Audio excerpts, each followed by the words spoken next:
In the past year, I played a lot of games that really resonated with me. Disco Elysium is of course a big one, a political mystery with fantastic writing. There's also Silent Hill 2. I mean, I probably don't need to talk about it more than I already have, but it's one of the most cerebral and haunting play experiences someone can go through with the ways it uses imagery and symbolism and direction. On the lesser known side, there's games like Commonplace, which uses its labyrinth of ideas and the mundanity of the day-to-day to beautiful effect. These are all games that are incredible in their execution and in various aspects, games that I could dedicate much more time to.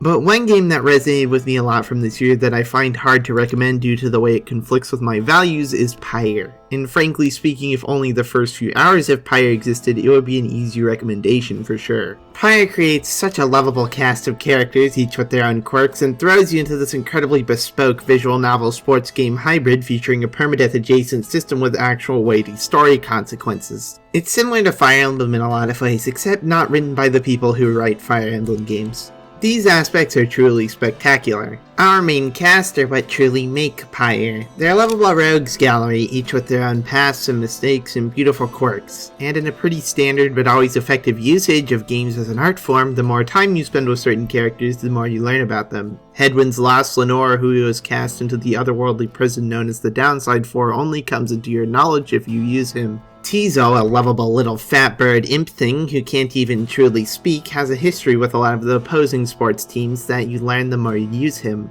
Unlike Fire Emblem's supports though, the conversations with these characters evolve and grow depending on how far you are in the game and include other characters in them as well. It feels like a natural evolution of that idea. You grow along with the people you choose to use more. While the actual characters aren't particularly bespoke themselves, these systems elevate them. And while the sports sections of the game are kind of a wall for some people, I adore them. I find their mechanics to be satisfying, figuring out what strategies to use against certain teams and implementing those strategies, even if it's a little easy. The build your own hard mode staple of Supergiant Games is here on display as well, allowing you to make changes to the difficulty using a series of things you can opt in or out of at the beginning of a match. And in order for a person to be liberated out of the prison in which the game takes place, you have to make sure they get enough enlightenment from engaging in these games enough, allowing them to gain freedom through their own mastery of the rights that you partake in the more you use them. Who you choose to send out of the downside will change the ending and not be available anymore. Something close to permadeath that affects the story much more than the average permadeath mechanic does. I hate to use Fire Emblem as an example again, but permadeath in those games usually has little effect on the narrative going forward, mainly because of the bloated cast of those games, for better and for worse. However, here losing a team member can change the interactions and trajectory of the story entirely. Characters have conversations about those who have left, and you get updates on what they're doing with their freedom. It's incredibly intricate and a beautiful weaving of the gameplay with the narrative at hand.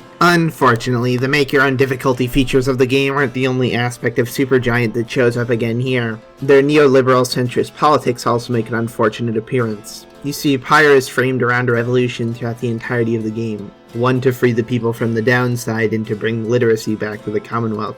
However, the game's revolution never actually ends up achieving anything of note. The ruling class is still in power, and the downside isn't destroyed, and the people who are cast aside there were not liberated. It all ends up being a story of revolutionaries who give up the second that their enemies give them a slightly better deal than what came before. There are no convictions here, only hollow words and promises. Which could be an interesting premise. Neoliberalism is the predominant ideology of Disco Elysium's horrifying world, but it manages to be a staunch rejection of it, even if no meaningful revolutionary change happens by the end. It's simply a snapshot of that land. My big issue with Pyre's portrayal of it, though, is that it's treated as if it's some ultimate victory, even though it clearly isn't, judging by how many people are still trapped in the downside forever, against their will. Supergiant in general loves these endings, ones where the status quo is maintained, but things get marginally better, masqueraded as shining examples of the world being changed forevermore. At the end of Bastion, you team up with the fascist narrator who has been trying to convince you to commit racialized violence the entire game.